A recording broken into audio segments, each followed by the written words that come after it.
And it's time to check in with Mike Yawney this morning, who is honoring Remembrance Day at the military museums. Mike?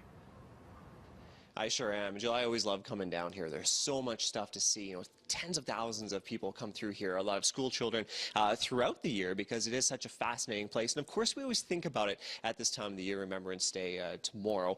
We think about vets. We think about vets from the world wars. But, not all vets are seniors. There are some vets that are much younger, including younger than me. I want to introduce you to Sergeant Brad Lowe's. Good morning. Thanks for joining us this morning with the PPCLI. We're talking about younger vets. You're still currently in service, but technically you're a vet. How old are you? I'm 33. 33. So it definitely the idea of vets has certainly changed over the years. Yes, it has. I don't really consider myself a vet as I'm still serving, but you're right, when we do look at veterans, we think of World War I, World War II, and Korea, more or less. Yeah. Now, you actually have served time in Afghanistan, Bosnia? Yes, I served in Bosnia in 2002, and Afghanistan in 2006, 2008, and 2009. Now, when we see it, at least when I see it, we see it through the screen of the television, and everything is very filtered for us. For you, a very, very different experience. Kind of share some of your experience over there.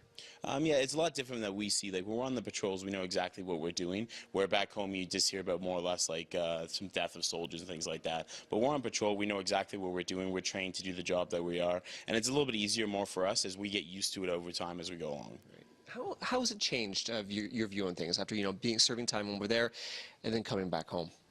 I haven't seen anything change in me. I'm pretty happy what we did over there. I believed in the mission, and we went over because that was the right thing to do. I was also part of opening some schools when we were over there and things like that. So seeing the kids react to us was a very nice experience. Coming home and seeing the support from our Canadian people has been wonderful, and that's what really makes us do the things we do.